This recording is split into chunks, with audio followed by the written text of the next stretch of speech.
won't be hard to understand or hard to hear, or listen to.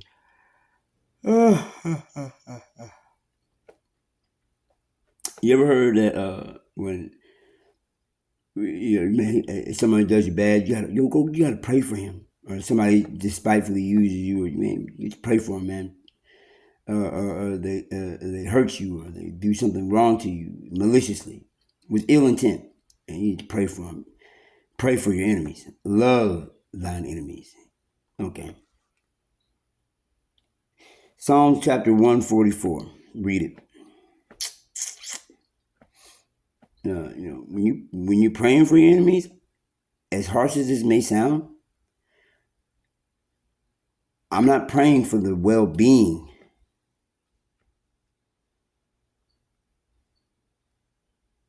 I'm giving thanks for me being well enough to be able to pray for the one that I know can fight for me, will, if I am deemed worthy unto him. And that really comes along with, if you love me, keep my commandments. You think that he's ever going to fail uh, one, whether he be Israelite, Moabite, any of the nationalities in this world, if they're living right in his eyes, he's the judge, man.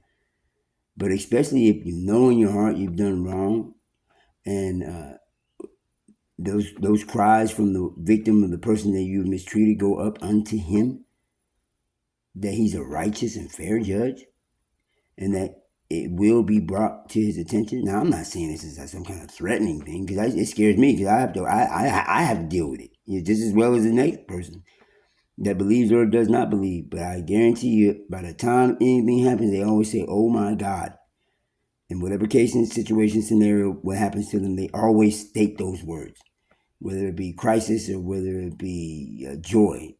Think about this. You know what I'm saying? So it's like, I pray from those who spitefully mistreat me and use me for his namesake. You know what I'm saying? He told me to do this.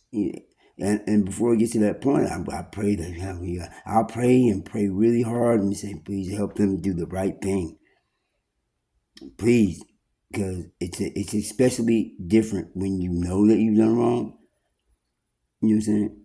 Because you got to go ask the person for forgiveness, and sometimes you don't even have to ask, I forgive you. But the next one that you have to deal with, and the one that you should be, is the one that he prays or she prays to. Because if he hears it, it is a terrible thing to fall into the hands of the true and living God. I don't take vengeance out on anybody. I don't do that malicious thing where I want to treat you wrong because of how I feel. If I know it's right, it's just right.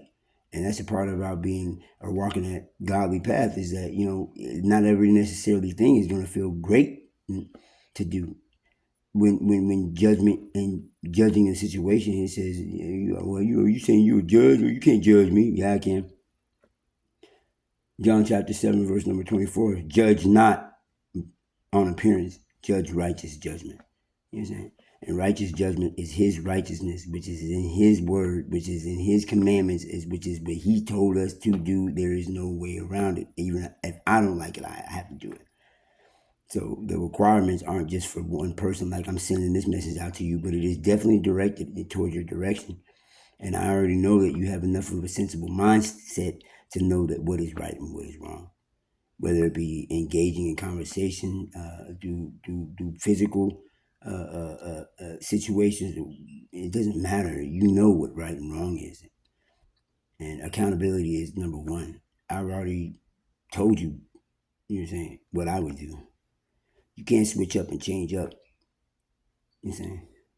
And how do you require somebody to be able to take care of anything if you're not willing to give them the one thing that not only do they deserve, which is rightfully theirs, but which is the one thing that they can make it right by you, which you're requiring so much. You want to be oppressing hard? You better read that Leviticus 19 through 13 through 18,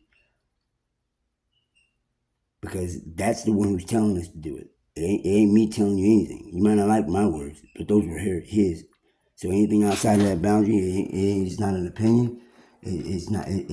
I'm asking you. He's demanding it. Now, there's a big difference between you ain't got to fulfill anything that I'm telling you, but if you don't do what he says, well, what you think's supposed to happen? I'm not going to take vengeance, you know what I'm saying? Because I know one thing. I've prayed for my enemies before, and I've seen the works and what he will do. And it is pitiful. I didn't believe it until I saw with my own eyes that when he said it in scripture, he said, when you look upon your enemy in that day when the Most High touches him and does what he does him, you'll actually have pity upon him. Because he's the only one I know that can do it to where it'll even make me, when I was angry, make me feel bad for the person that I was angry at. That's how powerful he is. And like I said, I ain't nobody exempt. I can get it just like the next person can. But it always know that if I don't do certain things, if I don't go against the grain or I do evil intentionally, then I know that there is the more likely chance that I will be treated with mercy by him. I don't fear you or any other man for that man. I fear him though, because he's the one who created us, and he can do anything to a person just to make them see that you need to change your ways. So I forgive you. Apologies about whatever made you upset to the point where you thought that negatively of me.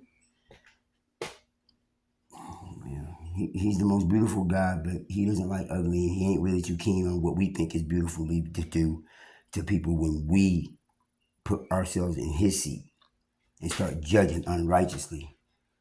He'll kick me right out of that seat just like he can kick you right out of that seat. You know what I'm saying?